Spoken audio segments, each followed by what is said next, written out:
అందరికీ నమస్కారం, మీకు నమస్కారం. నమస్కారం. అంతే. సో ఇప్పుడు నేను ఫస్ట్ ఆఫ్ ఆల్ నన్ను ఇలాగ ఇంటర్వ్యూ అని పిలవంగానే నీకు ఒక విషయం చెప్పాలి. ఒక ట్విస్ట్ ఇస్తా. ఇప్పుడు బేసిక్గా మీది థ్రిల్లర్ కాబట్టి ఒక ట్విస్టులతో ఓపెన్ చేద్దాం. మ్యాటర్ ఏంటంటే నేను అడిగాను అనమాట, ఇంటర్వ్యూ చేయాలి అది ఇది అనగానే, ఇప్పుడు ఏముంటాయి గురువు క్వశ్చన్లు అనగానే there are 2 types of interviews అనమాట. సో ఒకటి ఏంటనంటే సినిమా గురించి తప్ప అన్ని పర్సనల్ గురించి, వాళ్ళ వెనకాల ఉన్న కాంట్రవర్సీల గురించి, ఇది ఇటు గురించి మాట్లాడే పంచాయతీ ఒకటి. సో అవన్నీ నేను ఇటు మాట్లాడతాను, సినిమా గురించి ఇటు మాట్లాడతాను. సో ఇంకొకటి ఏంటి అని అంటే అచ్చంగా సినిమా గురించే మాట్లాడటం. ఇప్పుడు సినిమా గురించి మాట్లాడాల్సింది వచ్చేటప్పటికి మనకి ఎట్లా ఉంటుందంటే, మీకు ఎలా ఉంది తనతో వర్కింగ్ ఎక్స్పీరియన్స్, నీకు ఎలా ఉంది ఆయనతో వర్కింగ్ ఎక్స్పీరియన్స్, ఈ కథ ఎప్పుడు చెప్పారు, ఏ లొకేషన్లో చెప్పారు, ఏమనిపించింది, ఇవి వస్తాయి క్వశ్చన్లు అని చెప్పి, ఇలా కాదు నేను సినిమా చూసి మాట్లాడతాను అని చెప్పాను. సో నేను సినిమా చూసాను అనమాట ఆల్రెడీ. అది అది పరిస్థితి. నేను సినిమా చూసా. ఎందుకు ఎందుకు ఏ పెద్ద భూత ఏంటి ఏంటి నేను చూడకూడదు ఏంటి సినిమా? మీరు ఎందుకు సార్? లేదు చెప్పాలి, అలా చెప్తే బాగుంటది కదా అని. అంతే. ఎవరికి బాగుంటది సార్? నాకు బాగుంటది కదా చూసాను. నేను ఎప్పటి నుంచి అడుగుతున్నాను, 1 month నుంచి అడుగుతాను, చూస్తానని. ఓకే. నేను ఇంకా ఫైనల్ కాపీ రెడీ అవ్వలేదు అని చెప్తున్నాను. ఓకే. మీరు ఎంతైనా ఓకేనా? అలా ఏం లేదు, మన ఇంటర్వ్యూ బాగా రావాలని చూపించాను. సరే, ఓకే. మన ఇంటర్వ్యూ మొదలు పెట్టేటైతే మీరు ఎంతైనా ఒకటే అన్నాను కదా. సో ఫస్ట్ ఒకటి చెప్పు నాకు. ఫస్ట్ నాకు ఈ పోస్టర్ చూడంగానే ఆడపిల్లనే అయితే ఏంటంట. సో ఇది నీ ఐడియానా డైరెక్టర్ ఐడియానా? ఇప్పుడు నీ ఉద్దేశంతో రాసుకున్నావు ఆడపిల్లని అయితే ఏంటంట అని. అంటే ఈ వర్డ్స్ డైరెక్టర్ గారు లేదో నాకు తెలియదు, కానీ ఐడియా డైరెక్టర్ గారే. బట్ ఐ థింక్ దాని తర్వాత నన్ను చూసి నాతో వర్క్ చేసి క్యారెక్టర్ది నాది రిలేటబిలిటీ చూసి అది పెట్టారేమో అని నేను అనుకుంటున్నాను. మీరేమంటారు? 100% స్క్రిప్ట్ లెవెల్లో ఈ డైలాగ్ లేదు. Okay okay. అంటే ట్యాగ్ లైన్ లేదు. ఓకే. బట్ వర్కింగ్ టైంలో క్యారెక్టర్ని ఎలా ప్రజెంట్ చేద్దాం ఆడియన్స్ అన్నప్పుడు ఐ థాట్ సౌమ్య అనే క్యారెక్టర్ని ఇలా సమ్మరైజ్ చేయొచ్చు అని అనిపించింది. యాక్చువల్గా నిజం చెప్పాలంటే సౌమ్య గారు చాందీని కూడా అలా సమ్మరైజ్ చేయొచ్చు. Okay okay. సౌమ్య కన్నా చాందీ ఎలా డిఫెండ్? ఆడపిల్లని అయితే ఏంటంట అన్నది సినిమా మధ్యలో సౌమ్య క్యారెక్టర్ని జనానికి ఎలా ప్రజెంట్ చేద్దాం అనుకున్నప్పుడు can we summarise her in a single line అన్నప్పుడు వచ్చిన ట్యాగ్ లైన్ అనమాట. But I have to say that it's just not Soumya's tag line, it is also Chandini's tag line. ఆడపిల్లనే అయితే ఏంటంట అన్నది it's also her tag line. So అయితే ఇప్పుడు మీరు ఒక్కొక్క క్యారెక్టర్కి ఒక్కొక్క నేను సరిపోనా అని చెప్పేసి వశిష్ఠ క్యారెక్టర్ పోస్టర్ కానీ, అశురెడ్డికి ఒకటి అదేంటిది నా బాడీ సూపర్ డీలక్స్ కదా, నా బాడీ సూపర్ డీలక్స్. సో ఇలా డిఫైన్ చేసుకుంటారు కదా. సో ఇప్పుడు ఫస్ట్ ఒక ఏవం అనే సినిమాని ఫస్ట్ లుక్ పోస్టర్ దగ్గర నుంచి ప్రొజెక్ట్ చేస్తున్న విధంగా దీన్ని డే 1 నుంచి మీరు ఒక ఫీమేల్ ఓరియంటెడ్ సినిమా లాగానే చూసారా? లేదండి, అంటే ఐ డోంట్ నో సందీప్, ఈ ఫీమేల్ ఓరియంటెడ్ థ్రిల్లర్ ఈ వర్డ్స్ తర్వాత వస్తాయి అనుకుంటా. నేను ఫస్ట్ రాసింది కథ. ఆ కథ రాసినప్పుడు నేను ఇంటర్వల్ బ్యాంగ్ ఇలా ఉండాలి, ప్రీ క్లైమాక్స్ ఇలా ఉండాలి, క్లైమాక్స్ ఇలా ఉండాలి అని రాసుకోలేదు. సౌమ్య, యుగంధరు, అభి, ఆషు అన్న క్యారెక్టర్ క్రియేట్ చేసుకుని ఆ క్యారెక్టర్లతో కూర్చుని భోజనం చేసి డైన్ చేసి వాటితో వాకింగ్ చేసి నా మనసులో ఇలా సో క్యారెక్టర్స్ని పూర్తిగా డైజెస్ట్ చేసుకున్నాను. So I know so much about Soumya. తన నానమ్మ నుంచి నాకు హిస్టరీ ఉంది. సో నేను కథ రాసినప్పుడు ఆ ఇనీషియల్ ప్రిమైజ్లోకి వెళ్ళిన తర్వాత what would Soumya do, what would Yugandhar do, what would ఆషుడు అన్న క్వశ్చన్ నేను వేసుకుని ఆ క్వశ్చన్ ఆన్సరే నా నెక్స్ట్ సీన్ అవుతా వచ్చిందనమాట. సో అందులో ఆ సీన్లు క్లియర్గా రావాలంటే clear definition of the character చాలా అవసరం. So character is a very diverse complex thing, but you have to condense it to something to a clear motive of the character. So ఒకలా చూస్తే కనుక ఈ ట్యాగ్ లైన్సే కాదు అవి, ఆ క్యారెక్టర్ మోటివ్స్ కూడా అవి. హారిక నా బాడీ సూపర్ డీలక్స్ ఎందుకు అంది అన్నది ఆ క్యారెక్టర్ మోటివ్ అది. అలాగే యుగంధర్ నేను సరిపోనా అన్నది హిజ్ మోటివ్ ఆల్సో. సో అలా వచ్చినాయి. అంటే ఒక రకంగా చెప్పాలంటే అలవోకగా వచ్చినాయి. నేను ముందుగా పోస్టర్ ఇలా డిజైన్ చేద్దాం అనుకుని చేసిన పని కాదు ఇది. దాని తర్వాత మన బ్రీఫ్లోని ఇట్లోని మార్కెటింగ్ టీమ్స్ ఇట్లో అన్నప్పుడు వాళ్ళకి ఇది నచ్చి సరే ఇలా చేద్దాం అని వాళ్ళు టేకప్ చేసి వాళ్ళ ముందు తీసుకెళ్ళి. సో నీకు వచ్చిన ఆ ఫస్ట్ ఒక మన ఇన్స్టింక్ట్ ఒకటి చెప్తుంది కదా, నువ్వు ఇప్పుడు నాకు మన ఇద్దరికి నెరేషన్ అయిన తర్వాత నువ్వు నాకు దాని నుంచి నువ్వే, సో ప్రతి యాక్టర్కి ఆ కథ విన్న తర్వాత దీని నుంచి నా ఎక్స్పెక్టేషన్స్ ఏంటి, దీని తర్వాత నాదేంటి కెరియర్, నేను ఇప్పుడు ఇలాంటి క్యారెక్టర్ చేస్తున్నా, దీని తర్వాత నాకు ఇలా జరిగితే బాగుండు ఇలాంటిది అని చెప్పేసి నువ్వు దీంట్లోంచి ఏం చూసావు ఈ సినిమాలోంచి ఇప్పుడు నువ్వు చేయడానికి? I still remember basically narration అవుతున్న లెట్సే ఒక 60% 70% పాయింట్లోని is when I realise that I want to do this film. ఈ సినిమా చేయాలి అని నాకు ఆ టైంలో అనిపించింది. There are couple of unexpected points. మనం సినిమా ఒకలా వెళ్తుంది అనుకుంటాం. నేను చాలాసార్లు ఏంటంటే స్టోరీ నేను ఎలా వింటానో నీకు కూడా తెలుసు. సో అది ఇన్వాల్వ్ అయితే విజువలైజ్ చేసుకుంటున్నప్పుడు నాది ఒక ముందు నెక్స్ట్ 1-2 సీన్స్ ప్రెడిక్ట్ చేయడం ట్రై చేస్తూ ఉంటాను నేను వింటూ ఉన్నప్పుడు, ఇలా అవుతుంది అలా అవుతుంది అని. చాలాసార్లు చాలా ప్లేసెస్లోని కొన్ని కీ చేంజెస్ అవుతాయి, మనం ఎక్స్పెక్ట్ చేసింది కాకుండా ఇంకో విధంగా వెళ్ళేది. అది అసలు నా మైండ్లో ఉండేదే కాదు. అలాంటి అంటే వాటిని ట్విస్ట్ అనాలో అన్ఎక్స్పెక్టెడ్ రెవల్యూషన్స్ అనాలో ఏమనాలో తెలియదు, కానీ అవి అయితే జరిగేవి. అది నాకు చాలా ఇంట్రెస్టింగ్గా అనిపించింది. అండ్ ఈ అమ్మాయి క్యారెక్టర్ ఆర్క్ నాకు నచ్చింది. అంటే ఒక ఈగర్నెస్, అమ్మాయి ఒకరిని ఇన్స్పిరేషన్గా తీసుకుని వచ్చి ఎలా అయినా మార్కులు కొట్టేయాలి, ఎలాగైనా నాలో ఇంత సత్తా ఉంది నేను చూపించుకోవాలి, that eagerness to show her capabilities. At the same time తన vulnerability factors, at the same time తను తను అదంతా ఉన్నా బికాస్ తను పెరిగిన వాతావరణం అవ్వచ్చు, లేదా తను షీస్ ఫ్రమ్ వికారాబాద్, అక్కడ తను పెరిగిన వాతావరణంలోని ఇంతవరకే స్కోప్ ఉంది మేబీ ఆ అమ్మాయి పర్సనలీ గ్రో అవ్వడానికి. కానీ అమ్మాయి మైండ్ వైజ్లో చాలా బ్రాడ్, తనకి చాలా ఇది చేయాలి అది చేయాలి ఉంటుంది, చాలా ధైర్యం, కానీ అది తను చూపించుకోలేదు, సైలెన్స్లో ఉంటుంది. ఆ ఇన్నర్ టర్మాయిల్స్ అవి నాకు చాలా నచ్చాయి. సో అది తను how is she breaking it, అంటే లేదు లేదు లేదు అంటున్నా సరే వెళ్ళి చేయాలని ఏమనుకుంటారు అన్నది ఒక తెగింపు వచ్చేస్తుంది, ఒక పాయింట్లో తెగింపు వచ్చేస్తుంది. అవును, అంటే ఆ తర్వాత బికాజ్ సినిమా చూసా కాబట్టి నేను కూడా చెప్పొచ్చు, ఆ ఇన్నోసెన్స్ నుంచి వెళ్తూ వెళ్తూ ఒక పాయింట్ తర్వాత ఏమనిపిస్తుంది అంటే వై ఇలా చేద్దాం, ఇప్పుడు దీని తర్వాత రిపర్కషన్స్ ఏముంటాయి, దానివల్ల ఏమైనా ప్రాబ్లమ్స్ అరైజ్ అవుతాయి, అంత దూరం ఆలోచించదు. ఫాస్ట్గా చేసేయాలి, తొందరగా చేసేయాలి, మనం మార్కులు కొట్టేయాలి, ప్రూవ్ చేసుకోవాలి, నేను ఇప్పుడు ఇది ఒక కేసు సాల్వ్ చేసేస్తే అప్పుడు నన్ను సీరియస్గా తీసుకుంటారు, ఆ కైండ్ ఆఫ్ ఇది వెళ్ళి వెళ్ళి వెళ్ళి దెన్ ఫైనలీ ఒక అన్ఎక్స్పెక్టెడ్ పొజిషనింగ్లోని తను అనుకోకుండా ఒక కైండ్ ఆఫ్ ఒక క్రేజీ కేసు వచ్చి తన ముందు ఉంటుంది, ఎవరు పట్టించుకోరు. ఈ కేసులో ఇంత సీన్ ఉందనే విషయం ఎవరికి తెలీదు. అది తను she realizes it and then how that becomes big. అంటే అది ఎక్స్పెక్ట్ చేసిన కన్నా కేసు చాలా పెద్దది అవుద్ది ఇన్ టర్మ్స్ ఆఫ్ సివియారిటీ. ఇప్పుడు మనం కొత్తగా ఏ ప్రొఫెషన్లోకి వెళ్ళినా సరే, పోలీస్ అవ్వనివ్వండి లేదా మన ఫీల్డ్ ఏవైనా సరే, ఎలా నడుచుకోవాలి, ఎలా మాట్లాడాలి, ఎలా బిహేవ్ చేయాలి, ఎంత చెప్పాలి ఎంత చెప్పకూడదు, ఎలా చెప్పాలి, ఈ మ్యాజిక్లు గిమ్మిక్లు మనకు తెలీదు. మనం ఎందుకంటే మనకి అవన్నీ ట్రైనింగ్లు ఇవ్వరు కదా, మనకి ఎంతసేపు ఇప్పుడు యాక్టింగ్ ట్రైనింగ్ ఎవరైనా తీసుకుంటే యాక్టింగ్ నేర్పిస్తారు, ఇంటర్వ్యూల్లో ఎలా మాట్లాడాలో, బయట ఎలా నడుచుకోవాలో అవన్నీ గ్రూమింగ్ అదంతా ఉంటుంది, కానీ జనరల్లీ అదంతా ఉండదు. పోలీస్ ట్రైనింగ్లో కూడా ఐఎమ్ గెస్సింగ్, అంటే నాకు కంప్లీట్గా అవగాహన లేదు, బట్ ప్రెస్తో ఎలా మాట్లాడాలి యాజ్ అ పోలీస్, లేదా వీళ్ళు ఎలా హ్యాండిల్ చేయాలి, మన సుపీరియర్స్ని ఎలా హ్యాండిల్ చేయాలి, అవన్నీ నేర్పించరు. ఉండి ఉండి ఆ రాటు తేలిపోవడం వల్ల స్లోగా నేర్చుకుంటారు. అదంతా కూడా చూపిస్తారు ఈ సినిమాలో. నాకు ఆ పాయింట్స్ చాలా నచ్చాయి. అంటే you can see an arc. ఇంటర్వ్యూల్లో ఎలా మాట్లాడాలన్నది కూడా మన ఇద్దరికి ఫస్ట్ నేర్పించాలి. అది కూడా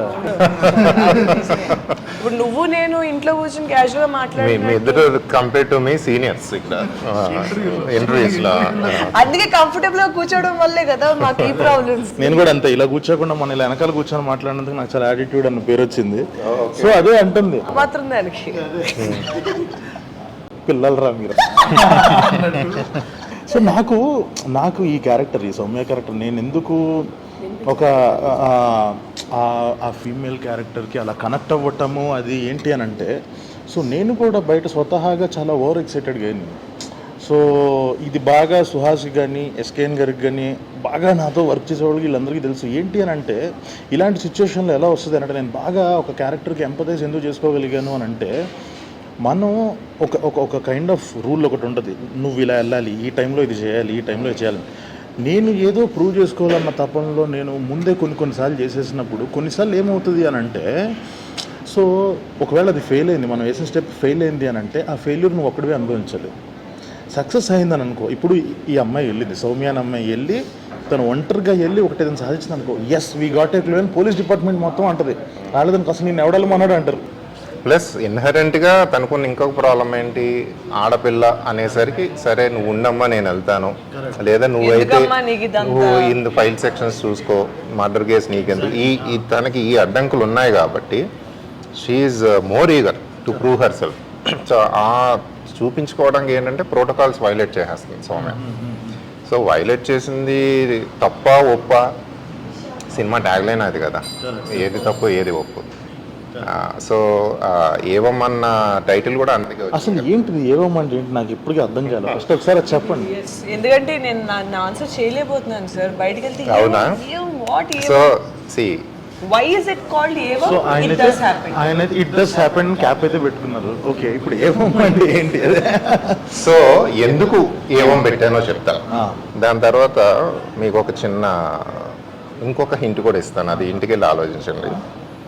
సో ఏవం అంటే ఇట్ డస్ హ్యాపెన్ అంటే ఇది ఇలా జరిగింది అంటే విచిత్రమైన సిచ్యువేషన్లోకి ఒక విభిన్నమైన మనస్తత్వాలను వ్యక్తులు వచ్చిన మూలంగా ఈ కథ మొదలవుతుంది.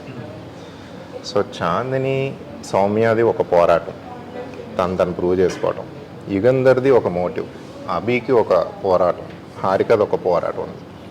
సో ఇందులో జరిగిన సంఘటనలన్నీ వీళ్ళ మూలంగా, వీళ్ళ మోటివ్స్ మూలంగా జరుగుతాయి. సో ఇందులో we touch toxic masculinity, we touch patriarchy, we slightly touch feminism, ఇవన్నీ ఉన్నా కూడా but film is not preachy. Film is a clean entertainer, it's a clean thriller. But as a story teller నేను at the end of the film I did not take any side. I did not take your side, I did not take Yugandhar side, I did not take Abhi's side. So that is why I said I want the audience to take that side. Cinema చూసిన తర్వాత this is gonna be an entertainer, it's going to entertain you. Your 2 hours are not gonna be wasted, you will be entertain. But once you are entertain there is something more to think about it. It is up to you to take that side. ఆ side మీరే తీసుకోండి. సౌమ్య హీరోనా, అభి హీరోనా, యుగంధర్ హీరోనా అన్న side మీరు తీసుకోండి. అందుకని ఇట్ డస్ హ్యాపెన్ అని చెప్పి ఏవం అని పెట్టాను. సో నాకు అర్థమైంది ఏంటంటే చూడంగానే ఇది డెఫినెట్గా వాళ్ళ యొక్క సెన్సిబిలిటీస్ ప్రకారం ఒక్కొక్కళ్ళు కనిపిస్తారు. ఎగ్జాక్ట్. ఆడవాళ్ళు చూసినప్పుడు సారీ అండి, we did some focus groups channel. So మీకన్నా కొంతమంది ఆల్రెడీ చూశారు. కన్నా కాదు నేను తప్ప మిగతా చూస్తారని చెప్పండి. పార్ట్ ఆఫ్ మార్కెటింగ్ ఇది. సో ఎంత అన్యాయం, ఇది ఎక్కడైనా చూసారు? ఉమెన్ చూసినప్పుడు ఈ సినిమా కంప్లీట్గా డిఫరెంట్ అవుట్కమ్తో బయటకు వస్తారు. వాళ్ళ emotional state is completely different from again married men చూసినప్పుడు వాళ్ళ ఎమోషనల్ స్టేట్ కంప్లీట్గా డిఫరెంట్ ఉంటుంది. అలాగే యంగ్ పీపుల్ 18 to 25 వాళ్ళు కంప్లీట్గా ఆ ఎమోషనల్ స్టేట్లో వస్తారు. But the bottom line is it's an entertainer, it will entertain you. But the take away from the film అది ఒక్కొక్కరికి ఒక్కొక్కలా ఉంటుంది. ఎందుకంటే అవన్నీ మన లైఫ్లోంచి వచ్చిన క్యారెక్టర్స్ అవన్నీ. మీకు ఒక పోలీస్ క్యారెక్టర్కి ఈ క్యారెక్టర్కి ఎందుకు దీన్ని పెట్టుకోవాలనిపించింది? సౌమ్య ఏంటంటే మన అందరిళ్లలో ఉండే ఆడపిల్ల కాబట్టి కొన్ని చేయొచ్చు కొన్ని చేయకూడదు అనేది ఒక cultural restriction by default impose అయిపోతుంది. Men we don't realise our privilege many times. So it just so happen that she's a police officer. తను డాక్టర్ అయినా అదే ప్రాబ్లము, తన ఐటీ ఇంజనీర్ అయినా అదే ప్రాబ్లము, తన క్యాబ్ డ్రైవర్ అయినా అదే ప్రాబ్లం. ఎసెన్షియలీ ఆ జర్నీ అదే. సో షీఈ్ పేట్రియార్కీతో పోరాటం. అంటే పేట్రియార్కీ అంటే మెన్ చేత బిల్డ్ అయిన సిస్టమ్స్. అది మెన్ ఏమీ ఈవిల్గా డిజైన్ చేసి బిల్డ్ చేసినవి కాదు. It just so happen the world was build by them. And సడన్గా ఈక్వాలిటీ అనే కాన్సెప్ట్ వచ్చింది. Women have a far difficult path. So so అది నాకు ఇంట్రెస్ట్ అయింది. సో అందుకనే నాకు కథల్లో అంటారు కదా ట్రంప్ కార్డు, నా ట్రంప్ కార్డు యుగంధర్ నా చేతిలో ఉన్నా కూడా నేను రాస్తా ఉన్నప్పుడు నాకు Soumya perspective, Soumya point of view ఎక్కువ ఇంట్రెస్టింగ్. కమర్షియల్గా ఎలివేట్ చేయడానికి నాకు విలన్ ఉన్నాడు, హీరో ఉన్నాడు, గుడ్ అండ్ బ్యాడ్ ఫైట్ ఉంది. కానీ ఇందులో ఒక మధ్యలో ఒక అబల, ఆర్ మనం అబల అనుకుంటున్న ఒక అబల నేను వేసేస్తే తను ఎలా చూస్తుంది, తను ఎలా రియాక్ట్ అవుతుంది అనేది నాకు ఇంట్రెస్టింగ్ అనిపించింది. సో అలా అనుకోకుండా తను మెయిన్ క్యారెక్టర్ అయింది. So coming back to why Chandini, చాందినికి బై ద వే చాందిని పేరు చెప్పినప్పుడు నాకు రిఫరెన్స్ మీ మూవీ. సో కలర్ ఫోటో చూసారంటే ఆ రోజు ఇంటికి వెళ్ళి కలర్ ఫోటో చూశాను అనమాట. I loved it by the way, such an amazing attempt, very bold attempt. So Colour Photo చూసిన తర్వాత, కానీ కలర్ ఫోటోలో నాకు నా సౌమ్య కనిపించలా, అది ఇంకొక అమ్మాయి. సో ఈ చాందిని ఏంటి అని యూట్యూబ్లో ఇంటర్వ్యూస్ కొడతా అంటే ఇలాగే ఒక వెరీ ఆర్గానిక్, సింపుల్, రిలాక్స్గా ఉన్న ఇంటర్వ్యూలో తను చెప్తాను ఇలాగ నాకు ఇలా అయింది ఇలా. That's when I saw my Soumya, oh she is the girl అనుకొని. ఆ తర్వాత we met at a coffee shop and కలిసి చెప్తా ఉన్నప్పుడు బై సెకండ్ సీనే నాకు అర్థమైపోయింది. ఎందుకంటే నేను చెప్తా ఉంటే తన ఫేస్లో ఉన్న మైక్రో ఎక్స్ప్రెషన్స్ ఇది ఫైనల్గా I was able to see the film in her face. ఎందుకంటే అప్పటి వరకు నేను రాసుకున్నాను కానీ నా మనసులో యాక్టర్ లేదు కదా. తను చూసినట్టు okay I was able to see the whole thing అన్నమాట. ఇక్కడ I have to tell you something, maybe క్రెడిటో డిస్క్రెడిటో నాకు తెలియదు. సో ఇంటర్వెల్ ముందు ఒక క్రిటికల్ సీన్ ఉంటుంది, ఆ క్యారెక్టర్ ఒక చిన్న ఒక జంప్ వేస్తుంది. నేను ఆ సీన్ లేదు దాని ముందుది. సో అది నేను ఒకలా రాసుకుని నెరేట్ చేస్తా, సడన్గా ఆగి చాందిని అడిగాను, చాందిని ఇప్పుడు సౌమ్య ఏం చేస్తుంది అని అడిగా. Chandini gave a different answer and the thing is I was so convinced with that answer. అప్పుడు నాకు అర్థమైంది ఏంటంటే okay, she understood the character probably better than me. ఇది నాకు తెలియదు, అది చెప్తా, సినిమా రిలీజ్ అయిందో చెప్తాను. చెప్పండి. So there is a critical scene, I took her perspective, then I went with that. So that's the moment. If you ask me, ఈ commercial ఇది అన్ని పక్కన పెడితే how was you convince with Chandini అన్నదంటే that was the moment I was convince. Yes, exactly.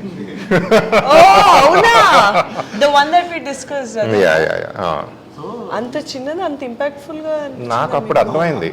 Your able to judge it, you know journey you're able to judge అనేది అప్పుడు అర్థమైంది. మేము డైరెక్టర్స్గా ఓకే ఈ సీన్ వర్కౌట్ అయ్యిద్ది, ఓకే మన ట్రైలర్లో వేసుకోవచ్చు, కమర్షియల్గా వర్కౌట్ అయితే ఒకటి రాసుకుంటాం. సో బట్ ఆ క్యారెక్టర్ని అర్థం చేసుకుంటే డెఫినెట్గా అక్కడ బిహేవియర్ అర్థమైపోతుంది ఆబ్వియస్గా. అదొకటి. ఎందుకనంటే ఈమె నెరేషన్లో ఎట్లా ఉంటానంటే, నేను కూడా అంతే, ఫస్ట్ నెరేషన్ ఇచ్చినప్పుడు ఫస్ట్ సీను వాళ్ళ నాన్న డెడ్ బాడీ దగ్గరికి వెళ్ళి ఒక బిహేవియర్ చేస్తుంది కదా, ఈమె ఫస్ట్ ఏంటంటే కళ్ళు డ్యాన్స్ చేయడం స్టార్ట్ చేస్తాయి. ఆ కథలు వినేంతసేపు ఆ మంచి ఎక్స్ప్రెసివ్ వాయిస్ అలా డ్యాన్స్ చేస్తూ ఉండే, ఓకే ఏమి ఎక్సైట్ అవుతుంది, నా ఫస్ట్ సీన్కి పడిపోయింది చేసేస్తుంది అన్నట్టు ఫీలింగ్ వచ్చింది. ఎక్కడో కాన్ఫిడెన్స్ తీసేసింది అంటే వన్ సెకండ్ ఏంటి నిజంగా నువ్వే రాసావు మొత్తం అని అంటుంది. ఎవడన్నా అడుగుతాడు అలాగా. అదే ఓకే కంటిన్యూ. ఇదేం క్వశ్చన్, దిక్కుమాలిన క్వశ్చన్. అదే. సో అలాగా. బట్ మీరు అన్నది కరెక్ట్. మీరు కాస్టింగ్లో చేసిన ది బెస్ట్ చాయిసెస్లో ఎలాగైతే ఎందుకనంటే చాలా ఇప్పుడు ఒక క్యారెక్టర్, ఒక ఫీమేల్ క్యారెక్టర్కి వాళ్ళకి బలుపు ఉంది, ఇది కొంచెం ఒక కైండ్ ఆఫ్ అంబిషన్ ఉంది ఇది అని వేరే వాళ్ళకి చాలా డైలాగులు చెప్పలేము, కానీ తినకైతే వర్కౌట్ అయిపోతాయి కొన్ని ఎక్స్ప్రెషన్స్లోనే. సునీల్ అన్న తిను ఎదురెదురుగా కూర్చొని మాట్లాడుకుంటుంటారు. It is like 1-on-1 scene. So నాకు తెలుసు ఇదేంటి, చెయ్యి మడిస్తే కండపడాలి, నవ్వితే బుగ్గ మీద సొట్టపడాలి, గాలికి జుట్టు ఎగరాలి, ఇలాగా ఒక బ్యూటీని డిఫైన్ చేసే సీన్ ఒకటి ఉంటుంది. అది it was completely different thing అప్పుడు దానికన్నా ముందు. బట్ ఏంటంటే ఆయన కౌంటర్స్కి తినిస్తున్న రియాక్షన్స్కి అర్థమైపోయింది, ఓకే ఆల్రెడీ మండిపోయి ఉంది, క్లియర్గా అర్థమైపోతుంది, ఇంకెందుకు ఈ డైలాగులన్నీ రాయటం అని చెప్పి జస్ట్ ఒక డైలాగ్తో ఉంచా. సో ఇందులో కూడా సో అలాగా తనకి ఒక వర్కౌట్ అయ్యింది కాస్టింగ్ పరంగా. మీకు కూడా చాలా సీన్లలో ఎంత అంబిషియస్గా ఉంది, ఎంత ఓవర్ ఎక్సైటెడ్గా ఉంది, ఎంత ఇన్నోసెన్స్ని కూడా కొన్నిసార్లు ఒక మనిషిని ఎంత హెల్ప్ చేస్తుందో అయింది. బట్ మీరు చేసిన ఇంకో బెస్ట్ డెసిషన్ ఏంటి అని అంటే వశిష్ఠ క్యారెక్టర్, యుగంధర్ అనే క్యారెక్టర్ ఫెంటాస్టిక్ జాబ్. అసలు అది తినేస్తున్నాడు, అసలు కనిపించినప్పుడల్లా అలా స్క్రీన్ మొత్తాన్ని తినేస్తున్నాడు తను అసలు. అంటే తన వాయిస్ కానీ, అంటే తను Kannada actor but still Telugu అంత బాగా డబ్బింగ్. ఎందుకంటే యాక్చువల్ డైలాగులు తెలుగులో రాసిమ్మనేవాడు, తెలుగులోనే చదివి తెలుగులోనే చెప్పేవాడు. సూపర్ అసలు. అంటే ఆ పవర్ కనిపించింది లాస్ట్లో 1-on-1 పడినప్పుడు, ఒక ప్రొటాగనిస్ట్కి ఒక యాంటాగనిస్ట్కి ఇలా పడినప్పుడు ఇద్దరు పోటీ పడుతున్నారు. 1-on-1 కాన్వర్జేషన్లు ఉంటాయి కదా మీ ఇద్దరికి. సో అది ఉన్నప్పుడు మాత్రం చాలా బాగా ఓకే, ఏదో చిన్న వీళ్ళిద్దరు ఏదో యాక్టింగ్ కాంపిటీషన్ పెట్టుకున్నారు, వీళ్ళిద్దరు ఏదో ఒకళ్ళనొకరు డామినేట్ చేసుకోవడానికి ట్రై చేస్తున్నారు అన్నది చాలా బాగా కరెక్ట్ చాలా బాగా చేశారు ఇద్దరు. ఇంకొకటి నా పర్స్పెక్టివ్లో ఈ సినిమా గురించి వస్తే, ఫస్ట్ నుంచి చూస్తున్నంతసేపు okay okay good good good okay వెళ్తుంది మంచిగానే అవుతుంది, కానీ నాకు ఇంటర్వెల్ చాలా మంచి హై ఇచ్చింది, ఫెంటాస్టిక్ హై అసలు. అంటే నాకు ఓకే నేను దీనికి ప్రిపేర్ అవ్వలే ఓహో అన్న ఫీలింగ్ వచ్చింది. సో నాకు ఇంటర్వెల్ దగ్గర నుంచి నేను చాలా చాలా అంటే ఒక గ్లూ అదంటే అతుక్కుపోయి కూర్చుంటాము సీట్లు కానీ అంటారు కదా, అలాగా కూర్చొని ఇంక అప్పటి నుంచి నాకు సినిమా మీద ఒక పర్స్పెక్టివ్ వచ్చింది. ఓకే మనం ఇక్కడ నుంచి దీనికి ప్రిపేర్ అవ్వాలి సెకండ్ హాఫ్లో అన్న ఫీలింగ్ అయితే వచ్చింది. ఫెంటాస్టిక్ జాబ్ అండి, చాలా బాగా చేశారు. సో ఇప్పుడు మీరు చెప్పండి, ఇప్పుడు ఎలాగో ఇంకా రిలీజ్కి రెడీ అవుతుంది కాబట్టి ఇది చిన్న సినిమా అనుకుంటున్నారా పెద్ద సినిమా? మీ కైండ్ ఆఫ్ డెఫినేషన్లో ఒక చిన్న సినిమా అంటే ఏంటి? ఆ జానన్ ఒక రంగా డిఫైన్ చేసి పైకి తీసుకొచ్చిన వన్ ఆఫ్ ద యాక్టర్స్లో చానే కాదు. He's talking about small film ఏంటి ఇప్పుడు దీని పరిస్థితి. సో నిన్ను చాలా మంది క్వశ్చన్లు అడుగుతారు కదా, ఏంటి మీరు అన్ని చిన్న సినిమాలు చేస్తున్నారు, మీకు ఎందుకు పెద్ద సినిమా పడట్లేదు, కమర్షియల్ సినిమాస్ ఎందుకు రావట్లేదు? సో ప్రతి ఒక్కళ్ళకి ఇప్పుడు ఒక్కొక్కళ్ళకి ఒక పర్స్పెక్టివ్ ఉంటుంది, చిన్న సినిమా అంటే ఇది, పెద్ద సినిమా అంటే ఇది. అంటే పచ్చిగా చెప్పాలి అని అంటే జనాలందరి దృష్టిలో చిన్న సినిమా అయినా మనకి at that point of time మన అందరికీ కలర్ఫుల్ ఉన్న చాలా పెద్ద సినిమా, కెరీర్లో డిఫైన్ చేసే సినిమా అది. సో నాకు ఒకటి ఉంటుంది, ఒక స్టేట్మెంట్స్ ఇచ్చినా సరే మనకి తెలుసు మనం ఎంత బిలీవ్ చేసాం ఫ్రమ్ డే వన్ అప్పుడు. Correct, exactly. అంటే మనకు వచ్చిన బడ్జెట్స్ కానీ మనకు వచ్చిన కష్టాలు కానీ అసలు అలాంటి వాటితో మనకి అవుట్పుట్ ఇచ్చే లిటరలీ మా రిజల్ట్స్ అన్ని చూసి నేషనల్ అవార్డ్ తర్వాత వచ్చిన తర్వాత అట్లీస్ట్ నాకేమనిపించింది అంటే పడ్డ కష్టం అన్నిటికీ దేవుడు చూసి ఇచ్చినట్టు అనిపించింది నాకైతే. ఎందుకనంటే బేసిక్గా ఆ సినిమా వేరే వాళ్ళు చేస్తే ఇంకొంచెం బడ్జెట్లు అలా పెట్టి చేసేవాళ్ళు. ఎందుకనంటే మనందరం ఒక చిన్న షార్ట్ ఫిల్మ్ యూట్యూబ్లో అందరినీ ఫ్రీగా చూస్తారు, బట్ మేము ఏ రోజు అది ఓటీటీ అన్నట్టు చేయలే, పెద్ద స్క్రీన్ అన్న ఎక్స్పీరియన్స్ అన్నట్టు అది. కానీ so Chandini I'm jumping the gun here to answer your question Sandeep. చిన్న సినిమానా పెద్ద సినిమానా ఇదంతా రిలీజ్కి ముందు ఉన్న న్యూస్ అండ్ పర్సెప్షన్. ఒక్కసారి థియేటర్లోకి వెళ్ళి కూర్చున్న తర్వాత, ఒక్కసారి క్యారెక్టర్స్కి మనం హుక్ అయిన తర్వాత ఇట్ డజంట్ మ్యాటర్. ఎస్ టెక్నికాలిటీస్లో డిఫరెన్సెస్ ఉంటాయి, కెమెరా కానీ టెక్నిక్ కానీ ఉంటుంది కానీ, but the most important thing is the story and the characters that you can relate to. అంటే చిన్న సినిమా అంటే ఎసెన్షియలీ ఒక passionate people coming together trying to do it against all the arts. So ఆ passion మీకు కనిపిస్తుంది ఫిలింలో and audience తెలియకుండానే connect అవుతారు. ఇదంతా మన ముందున్న ఇది బడ్జెట్ ఎంత, ఇది ఎంత అయింది, ఎన్ని గంటలు, ఇవన్నీ అయిపోయిన తర్వాత ఒక్కసారి థియేటర్లోకి వెళ్ళి కూర్చున్న తర్వాత, ఒక్కసారి క్యారెక్టర్స్ మనకు కనెక్ట్ అయిన తర్వాత none of these matters. Run time ఎంత, ఏ కెమెరాతో తీశారు, ఏ లొకేషన్లో తీశారు, అది నా ఒపీనియన్ అది. But of course there are commercial realities. Budget ఎంత అని ఓటీటీ వాడు అడుగుతాడు, డిస్ట్రిబ్యూటర్ అడుగుతారు, యాక్టర్స్ ఎవరైనా అడుగుతాడు, ఇవన్నీ ఉంటాయి. కానీ all of this goes away once the audience connects to the characters. So I hope, sincerely hope, you guys are the champions of this segment కదా, మీరు డిఫైన్ చేశారు లిటరల్లీ. ఇది చిన్న సినిమానా పెద్ద సినిమానా అన్నది పక్కన పెట్టేసి మైండ్లోనే, is this an entertainer, is this an interesting film? డెఫినెట్గా. అంటే నేను కూడా బలంగా నమ్మేది ఏంటి అని అంటే, ఇప్పుడు నేను చేసిన అంటే అందరి దృష్టిలో నేను ఒక్క సినిమానే చేసినవాడిని, కానీ నేను ఎన్ని స్క్రిప్ట్ల మీద వర్క్ చేశాను along with too many directors, వీళ్ళందరి దాంట్లో నాకు ఈ సినిమా కొట్టిన సిక్సర్ ఏంటంటే చూస్తున్నంతసేపు మనం స్టార్ హీరోస్తో చేసినప్పుడు ఇప్పుడు జనాలు థియేటర్కి ఎందుకు వస్తారు అంటే యాక్టర్స్ని చూడడానికి రారు, వాళ్ళని వాళ్ళు చూసుకోవడానికి వస్తారు. ఓకే, అందరు సినిమాలకు వచ్చేది అందుకు, వాళ్ళని వాళ్ళు చూసుకోవడానికి వస్తారు. మనం స్టార్ హీరోస్తో సినిమా చేసాం. నేను రాసుకున్న ఒక గోల్డెన్ రూల్ ఏంటి అని అంటే, స్టార్ హీరోస్తో సినిమా చేసినప్పుడు స్ట్రెంగ్త్స్ని హైలైట్ చేయాలి, కొత్త వాళ్ళతో చేసినప్పుడు ఇన్సెక్యూరిటీస్ని హైలైట్ చేయాలి. ఓకే, నేను నమ్మే సిద్ధాంతం ఇది. పోర్టబుల్ కోట్ బాగుంది. సో కొత్త వాళ్ళతో can you elaborate on that? చెప్తా. అంటే ఇప్పుడు నేను ఒక మహేష్ బాబు గారి సినిమానో పవన్ కళ్యాణ్ గారి సినిమానో వాట్ ఎవర్ ఒక లీగ్ 1లో ఉన్న హీరోస్ అందరి సినిమాలకి వెళ్ళినప్పుడు నేను కూడా ఈయనలాగా ఏదో ఓ రోజు కొడతాను, ఎవడో ఒకరిని కొట్టాలి. They will whistle. ఎందుకు విజిల్ వేస్తారు అని అంటే, మనం చేయలేని పనులన్నీ వాళ్ళు అక్కడ చేస్తున్నారు. సో వీళ్ళల్లో ఉన్న ఒక 1% ఆఫ్ స్ట్రెంగ్త్ ఒకడు ఇప్పుడు ఒక పీక్ మూమెంట్స్ అంటే ఏంటి, ఇప్పుడు సినిమాల్లో హీరో మన చిరాకు వస్తుంది జాబ్ అన్నప్పుడు వాడు రిజైన్ చేయడం ఇస్ పీక్ మూమెంట్. ఎందుకంటే నేను చేయలేను రిజైన్, అక్కడ స్టార్ హీరో చేస్తాడు. దీని అమ్మ అని ఒక బాస్ మీదకి ఒక పేపర్ సిసిరి కొట్టి బయటకు వెళ్ళడం ఈ స్పీక్ మూమెంట్ వాళ్ళకి. ఎందుకనంటే నాకున్న ఒక 1% స్ట్రెంగ్త్ని ఆడ ఒక 100% చేసి చూపిస్తున్నాడు ఒక స్టార్ హీరో. అదే కొత్త వాళ్ళతో చేసినప్పుడు వీ షుడ్ హైలైట్ ఇన్సెక్యూరిటీస్ని క్యాష్ చేసుకోవాలి. అమ్మా నేను కూడా ఇంతే నల్లగా ఉన్నాను, నేను ఇవన్నీ పడున్నా, నేను కూడా ఇంతే లావుగా ఉన్నా, వాట్ ఎవర్ వాళ్ళు పడిన కష్టాలన్నీ ఇంకొకటి రిఫ్లెక్ట్ చేస్తే క్యారెక్టర్ కనెక్ట్ అయ్యి వీడి తర్వాత ఏం చేస్తాడు అని చూసుకుంటూ వెళ్తారు. సో నాకు ఈ సినిమాలో ఫస్ట్ ప్రతి ఒక్క క్యారెక్టర్ది ఇన్సెక్యూరిటీ బాగా హైలైట్ చేశారు. సో అప్పుడు ఏంటి అని అంటే, మీరు ఇందాక అన్నట్టు సినిమాకి వచ్చి కూర్చున్న తర్వాత ఒక ఫస్ట్ 20 నిమిషాలైనా కొత్తోళ్ళైనా పాతోళ్ళైనా హీరోలైనా ఎవరైనా క్యారెక్టర్ కనెక్ట్ అయ్యేంతవరకే. ఆ తర్వాత నేనే కనిపిస్తుంటాను స్క్రీన్ మీద, ఎవరు కావాలో అది కానీ. సో ఈ సినిమాలో నాకు మై ఫేవరెట్ పార్ట్ వాజ్ ఒక లీడ్ క్యారెక్టర్ యొక్క బిగ్గెస్ట్ ఇన్సెక్యూరిటీని చాలామంది అబ్బాయిలు ఏ విషయంలో అయితే ఇన్సెక్యూర్ ఫీల్ అవుతారో అది ట్యాప్ చేసి the other side of it ప్రతి ఒక్కటి దాంట్లో. అంటే నాలో ఒక మంచి ఉంటుంది, చెడు ఉంటుంది. మంచి చెడు ఉన్నప్పుడు మనం సొసైటీ కోసం ఒక మారల్ ఇది అంతా మాట్లాడి అది చూపించేదంతా మంచి. మనలో ఒకడు ఉంటాడు, ఎదుటోడి మీద కోపం వచ్చినప్పుడు వాడిని కొట్టాలనిపిస్తుంది, కత్తి తీసుకొని పొడిచాలనిపిస్తుంది, కానీ మనం అది చేయలేం.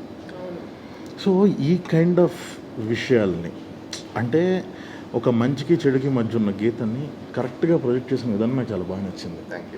యా, సో ఇక్కడ కూడా how this film become a big film in second half అని అంటే, నేను ఇలాగే చేయలేకపోతున్నాను, నాకు ఇన్సెక్యూరిటీస్ ఉన్నాయన్న దాంతో మొదలయ్యి అమ్మయ్య నేను చేయలేదు ఒకటి చేస్తున్నాడు అన్న ఫీలింగ్ తీసుకెళ్ళారు మీరు. అర్థమైందా? So it became a star material.